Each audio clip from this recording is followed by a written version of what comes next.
बिस्मिल्लाहिर्रहमानिर्रहीम, अस्सलाम वालेकुम नाज़रीन, आप देख रहे हैं प्रोग्राम द लास्ट आवर। मैं हूं यासिर रशीद। स्टूडियो मेरे साथ मौजूद हैं सीनियर तजियाकार राना मोहम्मद अजीम साहब।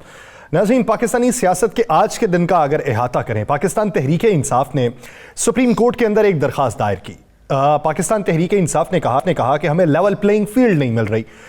उनका मुतालिबा ये था कि मुल्क भर के अंदर हमारे नुमाइंदे जो कागजात नामजदगी जमा करवाने जाते हैं, उन्हें कागजात नामजदगी या तो जमा नहीं करवाने दिए जाते या उनसे छीन लिए जाते हैं, और हमारे लिए ये मंजरनामा जो है वो काबिल कबूल नहीं है।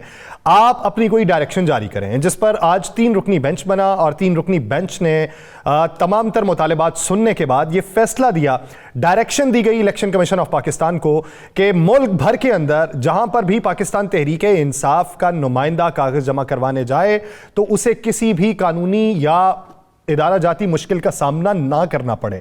ये जब डायरेक्शन दी गई तो उसके बाद बेशतर शहरों के अंदर पाकिस्तान तहरीक इंसाफ के जो नुमाइंदगान थे या जो उनके माजी के सरबराह रहे, उनके कागजात नामजदगी जमा हुए, जिसमें चौधरी परवेज़ इलाही साहब थे, इमरान खान साहब हैं, उसके अलावा शेर अफजल मरवत हैं और दीगर रहनुमा हैं जिनके कागजात नामजदगी आज जमा हो चुके हैं।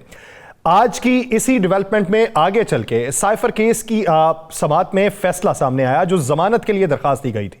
जमानत के लिए अप्लाई किया गया, लेकिन वहां पर केस के मेरिट्स के ऊपर भी बात की गई। अमूमी तौर पे जमानत के लिए जब अप्लाई किया जाता है तो केस के मेरिट्स पे बात नहीं होती। आज केस के मेरिट्स पे भी बात हुई और मेरिट्स पे बात होने के बाद फैसला यह जारी हुआ कि साइफर केस के अंदर बानिए पीटीआई इमरान खान और शाह महमूद कुरैशी साहब, उनको जमानत मिल गई।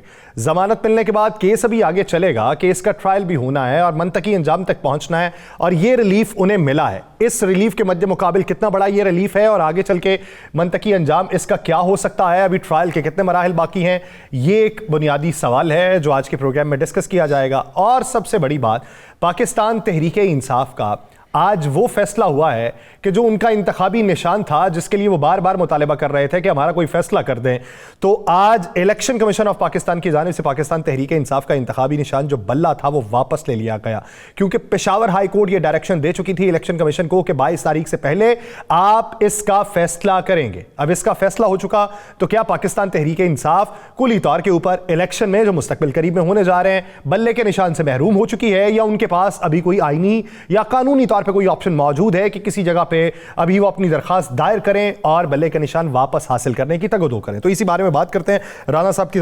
राना साहब, सबसे पहले बात कागजात नामजदगी में जो दरपेश मसाइल थे और सुप्रीम कोर्ट की आज की डायरेक्शन, उसके बाद का मंजरनामा क्या देखें? बिस्मिल्लाहिर्रहमानिर्रहीम, अस्सलातु वस्सलामु अलैका या सय्यदी या रसूल अल्लाह, अस्सलातु वस्सलामु अलैका या सय्यदी या हबीब अल्लाह। या सर, आज 3 बड़े फैसले हुए।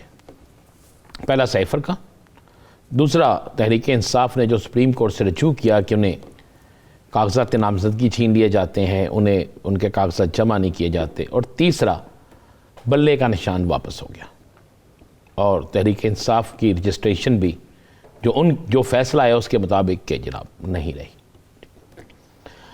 अब एक चीज़ तो बड़ी क्लियर है, मैं चूँकि ये ताज़ा और बड़ी खबर है, पहले इस पर बात कर लेते हैं बल्ले के निशान पर। यासर साहब, इसके लिए 13 तारीख तक अभी तहरीक इंसाफ के पास वक्त है।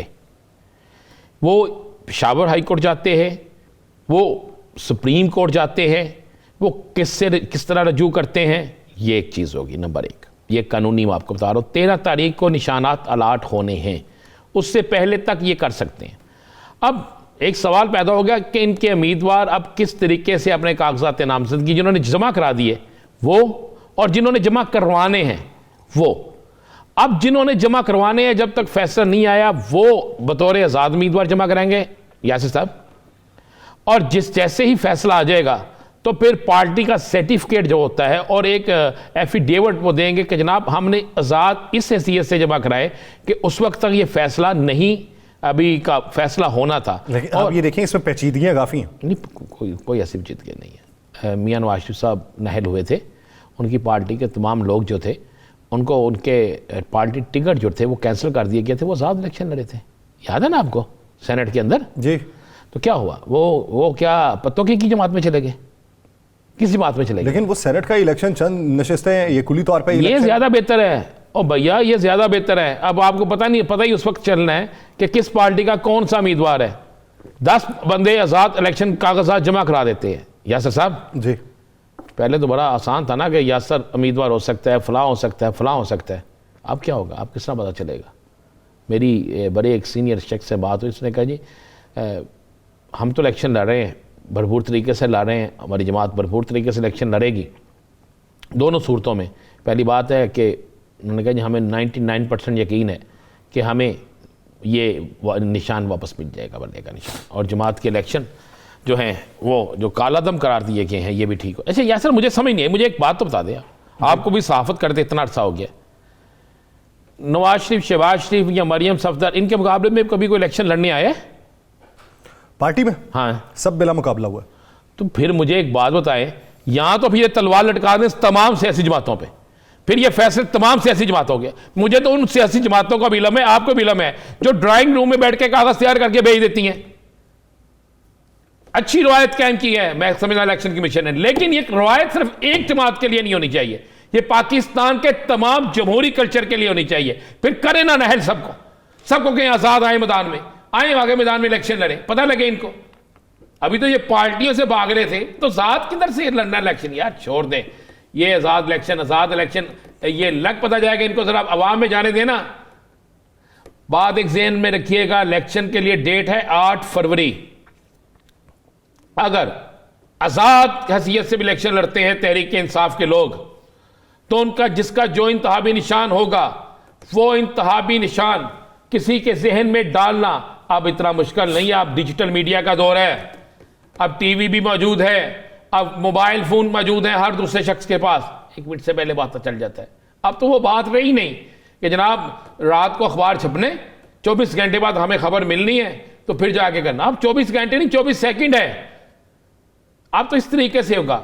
हाँ, ये जरूर, ये जिन लोगों ने कागजात जमा करा दी हैं, अब उनके लिए आईनी क्या पोजीशन होगी वो तो कोई आईनी माहिर ही बता सकेगा ना चल सर, लेकिन जिन्होंने अभी कागज जमा कराने हैं वो क्या लिख के बताएंगे, वो तो आज़ाद हैसियत से जाएंगे।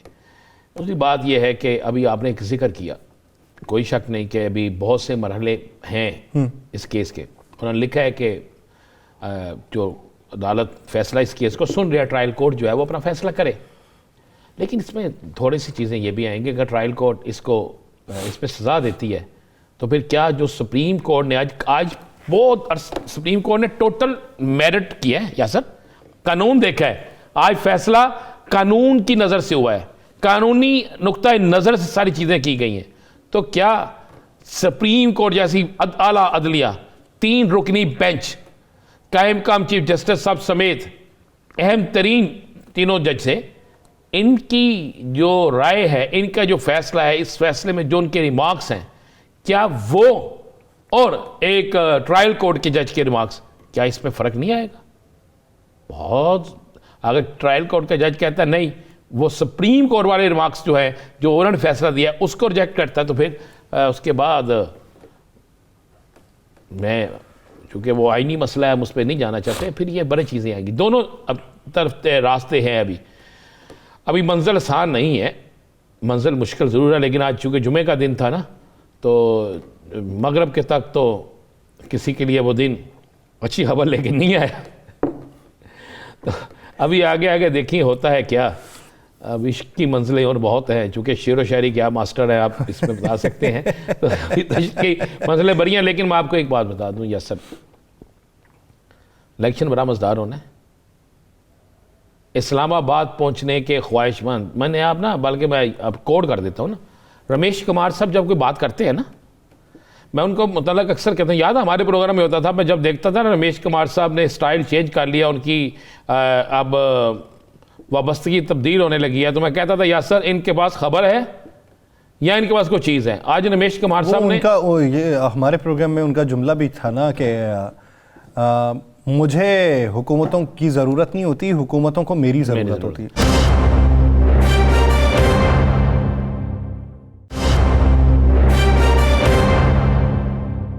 बाऊजी जो है ना मियाँ साहब, ये इस्लामाबाद आते मुझे नज़र नहीं आ रहे, ये दोबारा लंदन जाते नज़र आ रहे, ये उन्होंने कहा है। क्यों, कोई रास्ते बंद है फॉग की वजह से?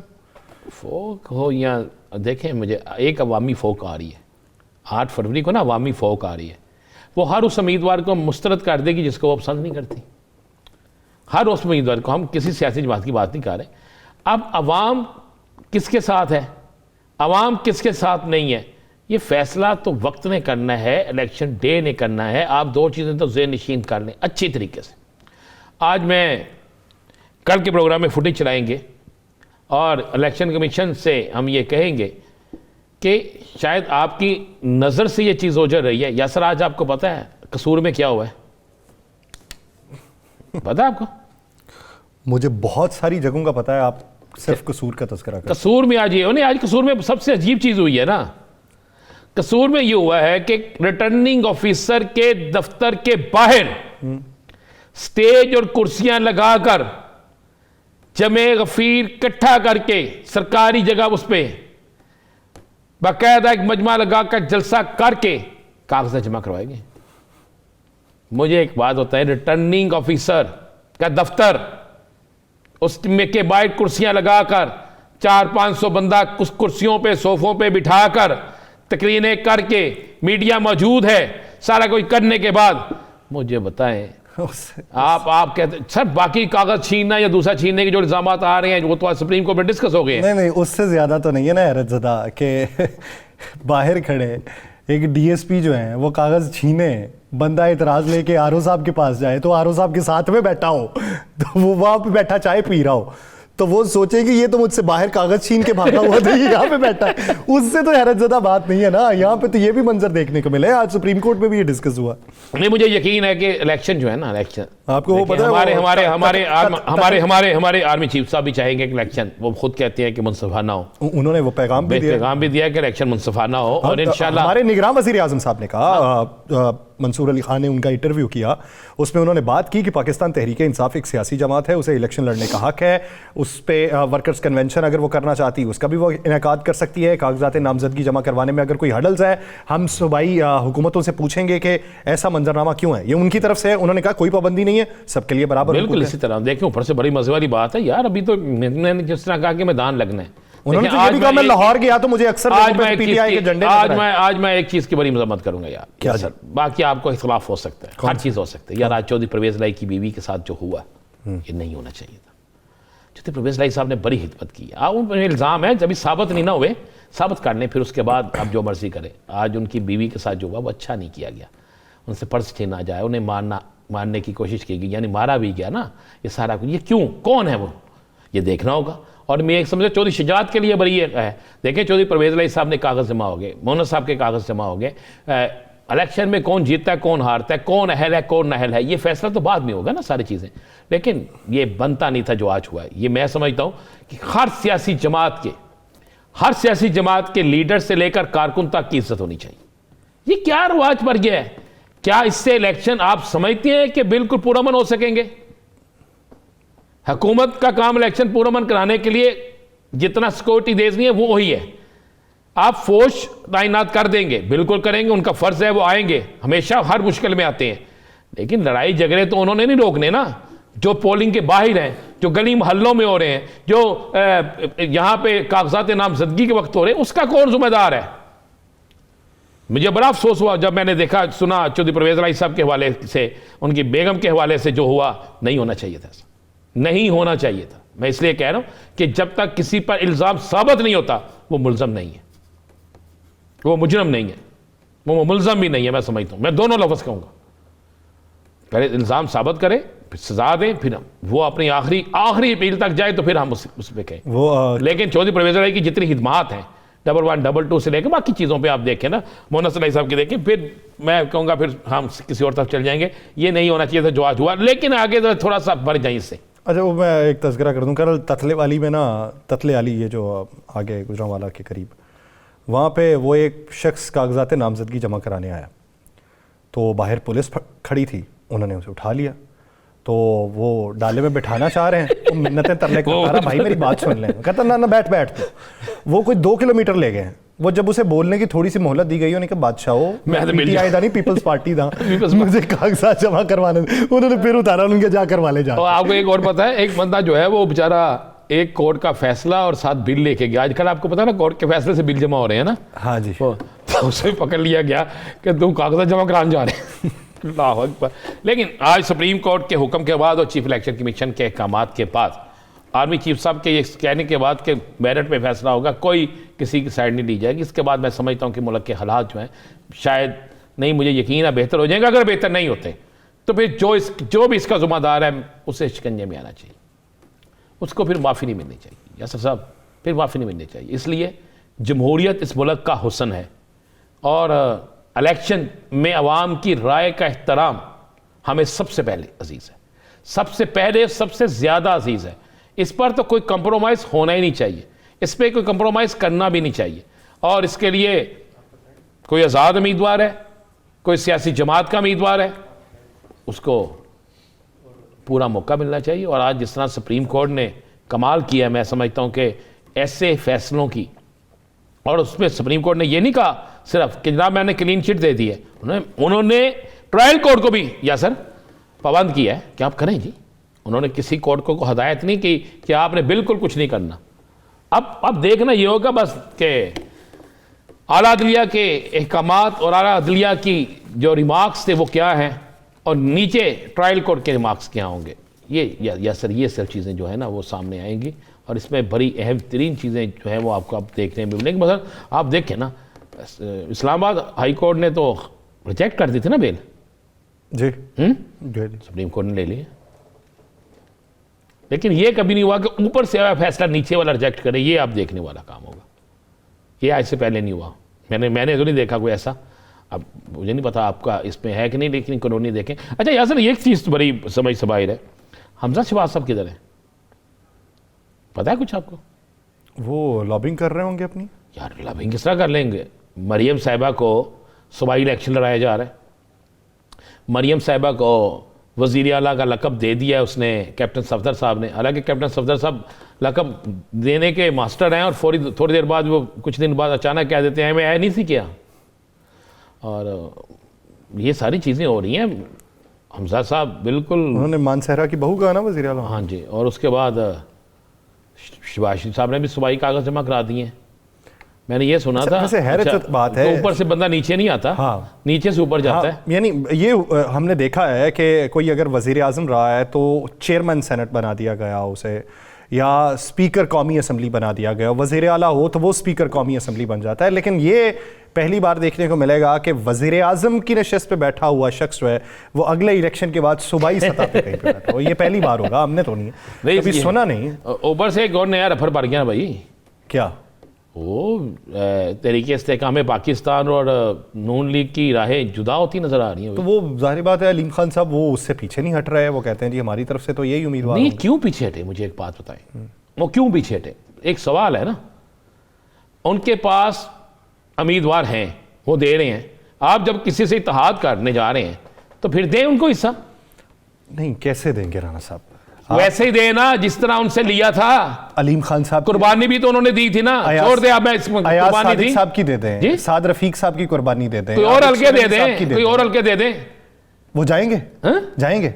आप समझते हैं कि अलीम खान साहब किसी और हल्के में चले जाएंगे? अलीम खान साहब नहीं मैं कह रहा, आपने इनके बंदे चले जाए। फरूख हबीब किसी और हल्के में चले जाएंगे। अल्लाह, अच्छा वो किसी भी में चला जाए, बेचारा है मेरा दोस्त ही, अब नहीं वो जीतता। आन चौधरी साहब किसी और हल्के में चले जाएंगे। और इन जिनके आप नाम ले रहे हैं ना सारे, देखिए आप, वो जीतते हैं या हारते हैं, मैं फिर वही कह रहा हूँ, जब आपने कमिटमेंट कर लिया है तो फिर दें ना भाई, उन्हें क्यों नहीं देते? राना एहसान अफजल साहब एक ब्रेक के बाद हमें ज्वाइन करने वाले हैं, उनसे पूछते हैं वर्कर लड़ रहे हैं। नाज़रीन एक ब्रेक लेते हैं, ब्रेक के बाद वापस आएंगे, कहीं नहीं जाएगा। Stay with us.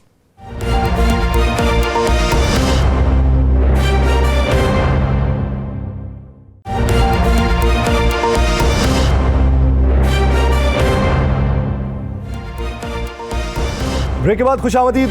नाज़रीन, बातचीत हो रही थी ब्रेक से पहले कि कितनी जमातें ऐसी हैं जो अपने हकीकी कारकुनान को टिकट देती हैं जो इलेक्शन में आ सकें। बसूरत दीगर राना साहब ने कुछ नाम लिए, कुछ नाम मैंने लिए, लेकिन कारकुनान को लेके कौन सी पार्टी है जो सर फहरिस्त है?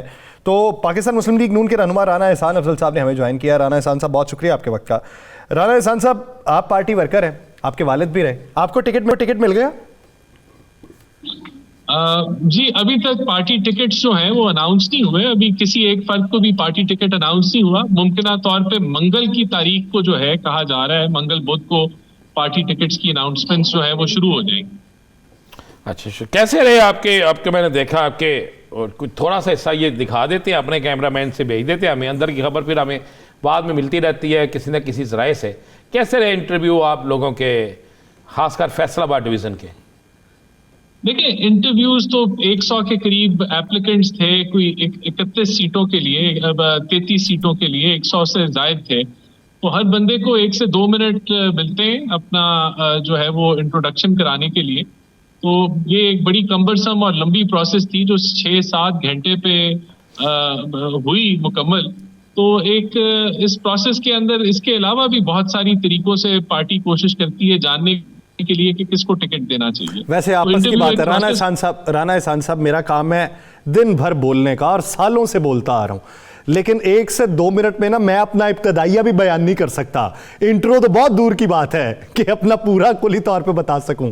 तो 1-2 मिनट में ये, अच्छा आप ये दिल पे हाथ रख के बताइएगा कि चलें चंद प्रोमिनेंट नाम जो हैं जो स्क्रीन्स पे आते हैं बोलते हैं, उनके अलावा बिस्मिल्लाह पढ़ के अस्सलाम वालेकुम करने में ही सबने गुजारे होंगे।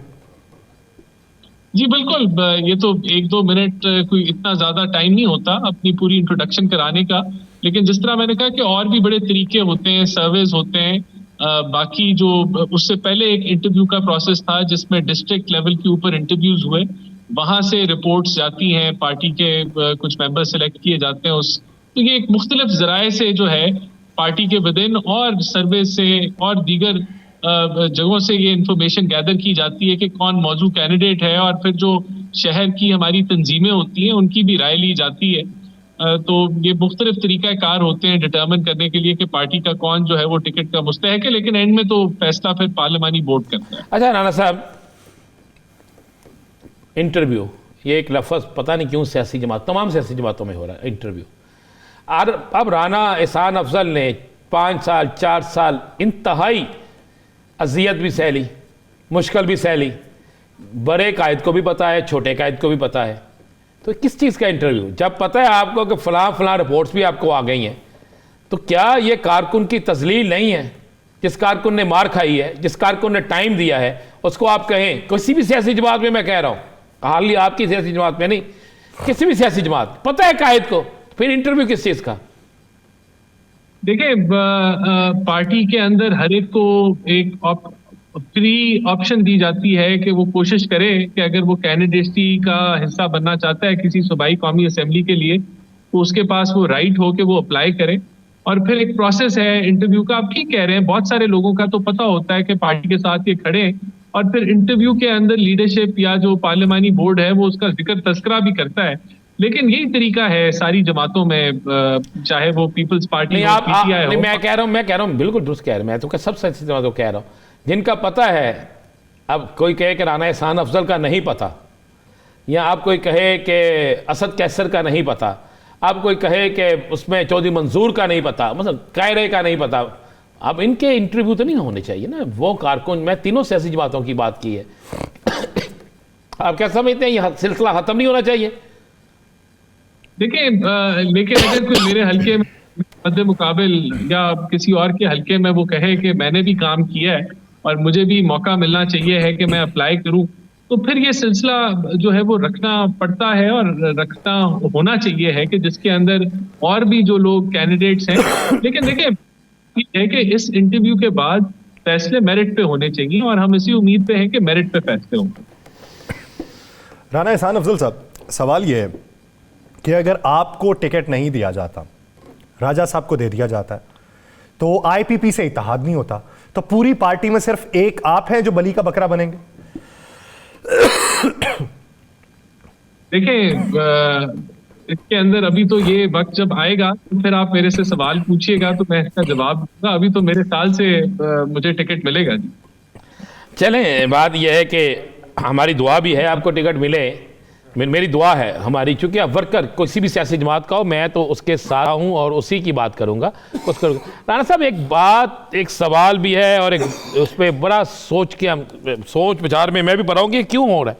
सियासी जमातें अपने वर्कर की कदर क्यों नहीं करती? ये जो सर्वे होते हैं, फलां चीज़ें होती हैं, क्या ये वर्कर की हिदमात से ज़्यादा होती हैं? और अगर सर्वे करवा लिया है तो फिर टिकट नामजद करे, ये मजबूरियां क्या है फिर अपने?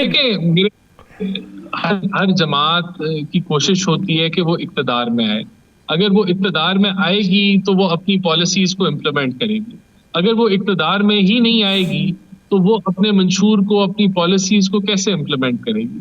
तो जमातों की ये कोशिश होती है कि उन कैंडिडेट्स को आगे लेके आए जो सीट्स निकाल सके, लेकिन इसका ये मतलब नहीं है कि वर्कर्स इग्नोर किए जाएं। और मेरा नहीं ख्याल कि PMLN वर्कर्स को इग्नोर करेगी। और अगर किसी सीट के ऊपर ऐसा कोई चैलेंज आ जाता है कि जहां आपको कोई एडजस्टमेंट या कॉम्प्रोमाइज करना पड़ता है, तो लीडरशिप जो है इस जिम्मेदारी का इजहार कर चुकी है कि उन लोगों की सैक्रिफाइसेस को वो रायगा नहीं जाने देगी और उनको किसी ना किसी शक्ल में एडजस्ट करेगी। लेकिन बिल्कुल ये गिला रह जाता है कि जो लोग समझते हैं कि उनको उनकी एलिजेंस, उनकी कमिटमेंट, उनकी का वर्क जो है वो मेरिट पे है और उनको फिर भी अगर ओब्लाइज ना किया जाए तो इतराज बनता है। लेकिन अब देखें, हकीकत में बहुत सारी चैलेंजेस को पार्टी को फेस करना होता है, फिर उनको मद्देनजर रखते हुए फिर फैसले किए जाते हैं और फिर लीडरशिप की जिम्मेदारी है कि वो फिर इस तरह की जहां चैलेंजेस हों उधर फिर जो है तमाद में लेके आगे बढ़े।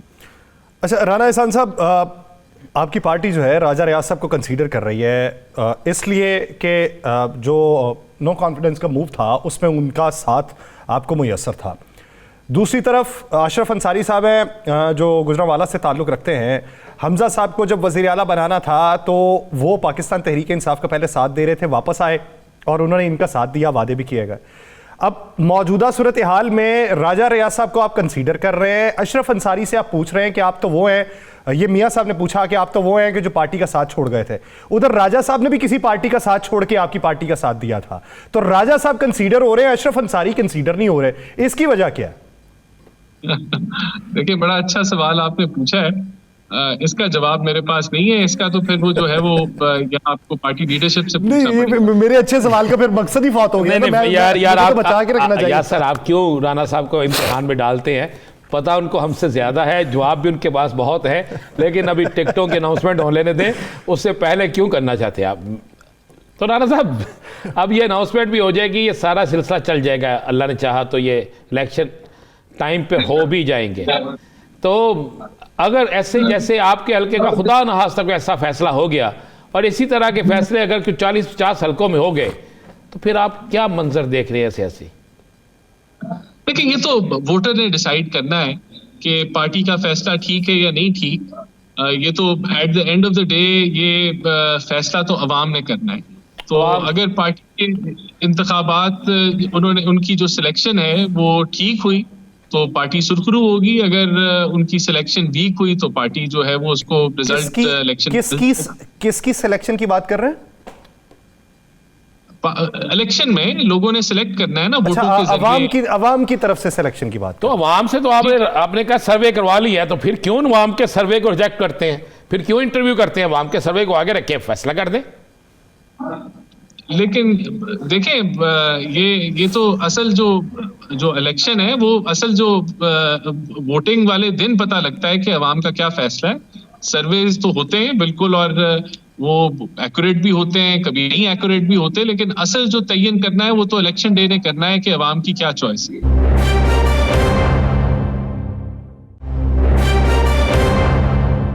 चलें, एक मिसाल रख लेते हैं। मिसाल के तौर के ऊपर अलीम खान साहब वाला हल्का, अयाज सादिक साहब अगर मद्दे मुकाबिल हों उनके, स्ट्रांग अलीम खान साहब भी, अयाज सादिक साहब भी, अगर वहाँ पे सीट एडजस्टमेंट हो तो वोट्स बटेगा नहीं, एक जगह पे रहेगा। अगर सीट एडजस्टमेंट ना हो, दोनों में वोट बटेगा, तो आप नहीं समझते कि कोई तीसरा भी फायदा उठाने को तैयार होगा? नहीं, देखिए, आईपीपी और पीएमएलएन का वोट एक नहीं है। ये वोट जो है, आईपीपी का जो वोट है वो पीएमएलएन का सपोर्टर उसको, तो ये तो उस वक्त पता होना चाहिए था ना जब शहबाज शरीफ साहब मुलाकात के लिए जा रहे थे। नहीं, देखिए, बात ये है, मैं भी आपको मिसाल देता हूँ। मिसाल के तौर पे जो शहबाज शरीफ साहब की सीट थी 2018 के इलेक्शन में कराची में, वहां हम नंबर 2 आए। एमक्यूएम जो है वहां नंबर 4 या 5 थी। अगर एमक्यूएम गिव अप कर देती है अपना वो सीट का राइट और वो हमें दे देती है तो हम नंबर 1 हो जाते हैं। और कुछ सीटें कराची में ऐसी थी जहां एमक्यूएम नंबर 2 पे थी और पीएमएलएन नंबर 3 और 4 पे थी। तो वहां इस तरह की सीटों पे जो है जहां म्यूचुअली बेनिफिट हो रहा हो दोनों जमातों को, वहां सीट एडजस्टमेंट हो जाती है। लेकिन जहां हम नंबर 1 है और वहां वो कोई जमात कहे कि आप ये सीट छोड़ के हमें दे दें, तो वो डेफिनेटली फिर उसके अंदर जो है वो मसाइल खड़े होते हैं और वहां फिर हम भी अपना राइट प्रोटेक्ट करते हैं। तो ये सीट एडजस्टमेंट एक ट्रिकी सिचुएशन होती है कि दोनों जमातों को एग्री होना होता है। तो ये अभी मामलात अभी चल रहे हैं कुछ जमातों के साथ, क्या फाइनल शक्ल इख्तियार करते हैं वो तो आने वाले दिनों में ही पता चलेगा। जब तक ये नॉमिनेशन सिंबल जब तक अलॉट होते हैं और तब तक ये चीजें गालिबन 13 को होंगी ना। जी जी जी, बिल्कुल बिल्कुल। तो राना साहब चलें, ये हो गया वजीर आला के पंजाब, आपकी तरफ से उम्मीदवार कौन है? मैं नहीं कह रहा कौन, वो तो इलेक्शन में फैसला होगा ना कौन जीतता है। उम्मीदवार कौन है? मरियम साहिबा, हमजा शहबाज शरीफ साहब? देखिए, अभी तक इसका कोई हतमी फैसला नहीं हुआ। पार्टी ने कोई ऐसी किसी का नाम अनाउंस नहीं किया, तो मैं किसी का नाम अनाउंस नहीं कर सकता। कैप्टन रिटायर्ड सफदर साहब तो बबांगे दोहल मानसेरा में ऐलान कर रहे हैं।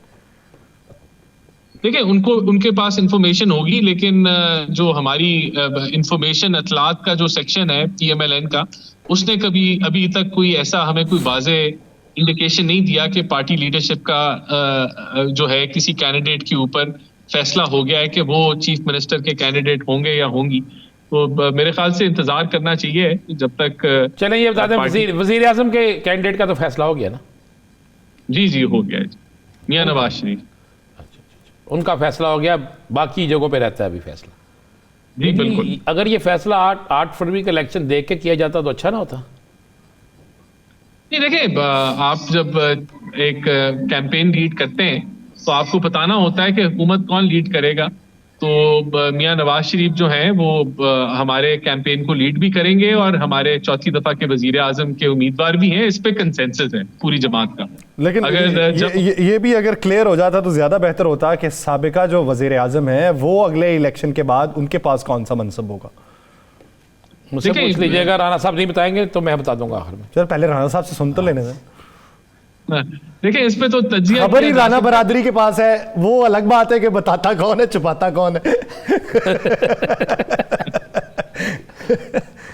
देखिए, बात यह है कि ये अभी हतमी फैसले कोई भी नहीं हुए। इस पे मैं क्या सराहियां हैं, लेकिन कोई अभी हतमी फैसला पार्टी की तरफ से मेरे ख्याल से नहीं हुआ।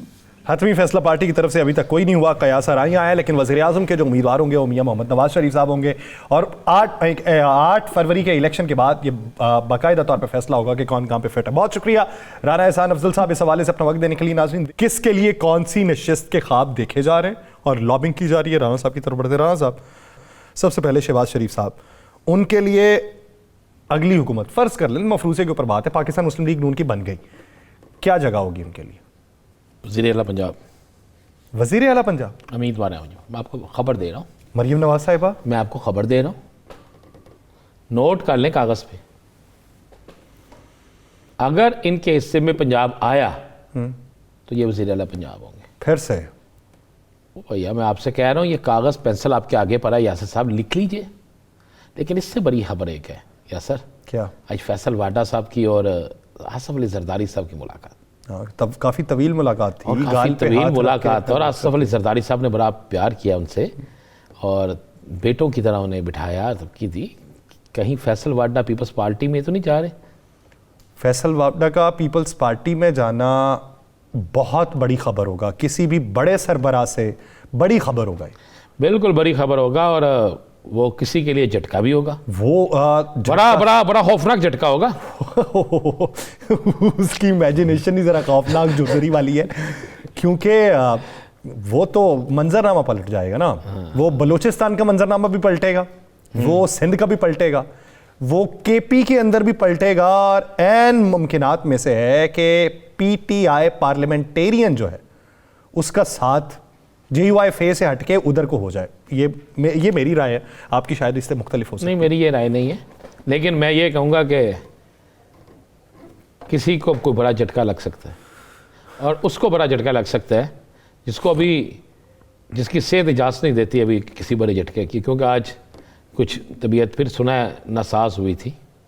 तो लेकिन ये लाहौर की आबो हवा इन दिनों तो ऐसी है। नहीं, अभी तो भाई हल्की हल्की बारिश हो रही है। हाँ जी, बूंदाबांदी हुई, हल्की बूंदाबांदी हुई। मुझे नहीं पता मसनूई बारिश है या जेन्युइन बारिश है, लेकिन हल्की हल्की बूंदाबांदी हुई है। फिर मुझे वो दिसंबर का महीना भी याद आया कि दिसंबर में जो होती है बूंदाबांदी ना, वो तो दिसंबर की यादें बड़ी होती है ना, लेकिन बड़ी तेज़ सियासी गर्मा गर्मी हो गई है। यासर साहब, मेरी तो मैं सोच नहीं सकता था कि फैसल वाडा साहब की और आसफ अली जरदारी साहब की आप सोचते थे? वाडा साहब तो टीवी पे जिस तरह कहते थे ये सारी सियासी जमातें जो हैं, तो लेकिन ये बड़ी तब्दीली होगी। सिग्नेचर मार्क एक नया बनता हुआ दिखाई दे रहा है। अब उस पर मैं मजीद राय तो दे नहीं सकता। आपका दिल चाहता है तो बबांगे दो। नहीं, मैं तो ये कह दूंगा कि जाती उमरा की तरफ ट्रैफिक जाम तो नहीं होना शुरू होगी। हाँ, उधर के सिग्नल्स में इजाफा कर दिया गया और उधर वाला जो रोड है बिलावल हाउस वाला, वो सिग्नल फ्री कर दिया है उन्होंने। मुझे लग ऐसे ही रहा है कि कुछ ऐसा होने जा रहा है।